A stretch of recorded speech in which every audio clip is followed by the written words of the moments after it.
Hey y'all, welcome to my YouTube channel where we learn together, take action together, and reflect together. My name is Tamira and thank you so much for being here. Today's car conversation is about the Memphis Superintendent search, and we are going to discuss what happened at the last work session. And I'm going to begin with some quick updates, then I'll share some takeaways from the last board meeting, specifically what's next in the superintendent search process. And then I'll close with my personal reflections and a call to action.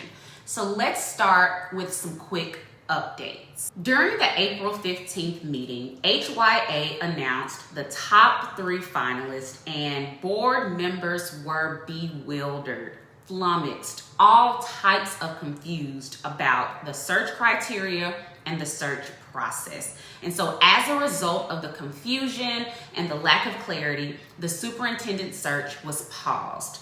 After that meeting, Brenda Caselius, one of the top 3 finalists, withdrew her name from the superintendent search. HYA then recommended 2 more candidates, which gave the board 4 finalists to consider. But after the April 18th meeting, one of the newly recommended candidates, Keith Miles Jr., dropped out. And so that leaves us with 3 candidates. And those candidates are Carlton Jenkins, current superintendent of Madison Metropolitan School District in Wisconsin and a former principal; Angela Whitelaw, current Deputy Superintendent of Schools and Academic Support for Memphis Shelby County Schools; and finally, Tony Williams, current Interim Superintendent of Memphis Shelby County Schools and the former Chief Financial Officer. That's 2 internal candidates and 1 internal candidate. In a letter released to the public, HYA gave the board 2 recommendations: interview the finalist and any additional candidates it chooses, or reopen the search in the fall. And that brings us to the core of tonight's conversation.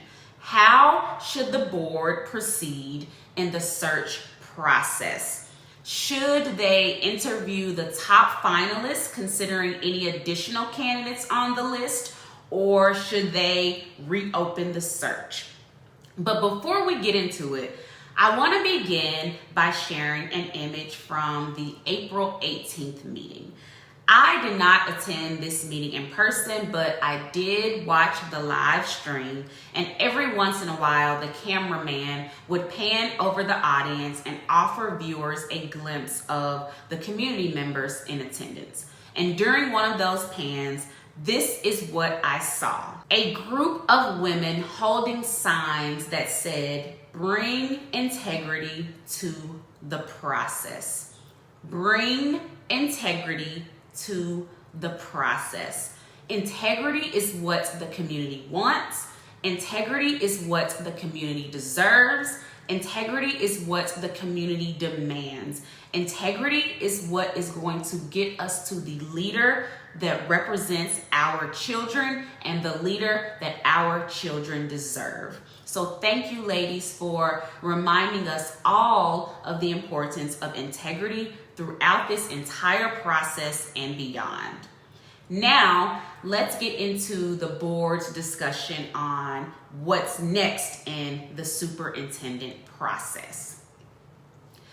Commissioner McKissick wants to move forward with the search. Commissioner Garcia says we should not start over, but we should make the process more transparent moving forward. And she did ask if the firm received any direction on selecting the top 3 candidates, and the answer was no.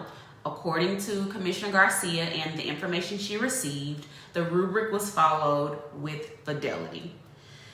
Commissioner Harris says that we do not need to start over. We need to be more transparent about what the criteria is, because the board did not decide on the criteria as a whole. Commissioner Johnson does not want to restart the process and says the board needs to re-engage the community.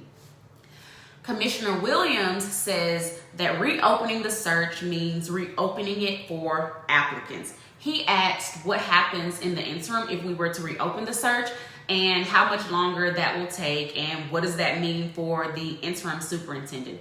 It wasn't clear to me whether or not he wanted to reopen the search, but he definitely had questions about what that would look like. Commissioner Coleman does not want to start over. She says that she wants to see the rubric, and this is something that she's been asking for a while. And finally, Commissioner Woods says no to revisiting the rubric unless we are starting over. And I can't recall if he blatantly said no to starting over, but from what I gathered during his remarks, he wants to move forward with the finalists that we have. So based on the information I just shared, unless something changes between now and the next meeting, the board will not be reopening the search. It is likely that they will interview the finalists that we have and pull from the list of applicants that have been released. If the board moves forward in the search process, there are 2 additional questions that need to be answered. What is the selection criteria? What rubric is going to be used, or what rubric was used? And will the superintendent qualification policy be amended or changed?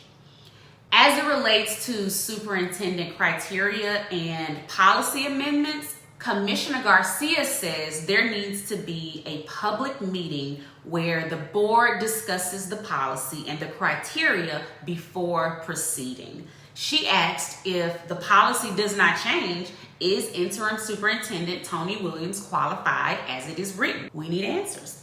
Commissioner Williams said it makes very little sense to change policy midstream. He questions how we can search for a superintendent and change policy at the same time. He says the board should abide by what is in place. Now is not the appropriate time to change policy. Board member Coleman says we have to stick by what is written in the policy. We cannot change in the middle of the process. We have too many lives at stake. We cannot just go changing, suspending, or amending policy. Board member Woods says we are the board. We write the policy. We get to decide who the superintendent is. He commended board member Harris for wanting an educator to be considered. And he says that he's also happy the board can vote to keep or amend the policy. So he says that if the board thinks changes need to be made, then the board should come prepared to let the public know at the next meeting. So now I'm going to share some of the commentary that came from the board's attorney, Kenneth Walker. In reference to amending policy in the middle of the process, the attorney says that the board can change or suspend the entire policy or a portion of the policy. They can approve an alternative or equivalent qualification if they choose to. There is no timeline outlined in the policy for changes or amendments. The board policy does not say that the board has to make a decision at a particular time, which means the board is free up until some point before selecting their superintendent to approve of some equivalent qualification. And so the board has full discretion to pick a traditional or non-traditional candidate. And so we'll see what happens there. Commissioner Green says that she paused the search because it was very clear that the board was not ready to move on. The rubrics have been called into question, and she states that she wants to make sure that questions are answered and that there is clarity. And so at the next meeting, the board will discuss policy and vote on any amendments and whether to continue with the search or postpone it and reopen in the fall. So here are my personal reflections. First, I want to start off by saying that I appreciate the board's acknowledgement of the community's concerns about the search process. They acknowledge the need for transparency and for integrity. It shows that they are at least aware of the community's thoughts and feelings. And with that being said, awareness must come with action that addresses the needs of our students and the needs of our community. And I want to emphasize how the selection of our superintendent is in the hands of these 9 individuals. These elected officials that you see on the screen have the power to decide who will lead our schools. They design the search process, they determine the selection criteria, they write, amend, or suspend policy. They have total control. They have full discretionary power. They have carte blanche. They have the autonomy and the freedom to choose our next leader. And guess who else has power and influence? You do. The community, the people, the voters. We must hold our elected officials accountable, and we must support them when they are doing right by our children and when they need our help. So let's get into this reflection prompt. And this is a call to action. Remember, knowledge, action, and reflection, they happen simultaneously at the same time. We can't have one without the other. And so now that we have knowledge, let's decide on an action step. How should the board move forward in the superintendent search process? Here are my thoughts. Number 1, there must be integrity and full transparency. It is the only option, period. Number 2, we need a rubric that clearly and explicitly outlines the qualities, characteristics, and traits we want our next leader to have. I emailed the school board my personal list of criteria. I will link it here. Please check it out. You can email it to them again if you need to. Number 3, we need input and involvement from the community throughout the entire process and beyond. All right, y'all, that's all I got for now. Let me know in the comments how you want the board to move forward, and let the board members know by emailing them or by attending the board meeting. You have that power. I will share emails and resources below. Thank y'all so much for watching. I love y'all. Take care of yourselves, and I will see you next time. Bye.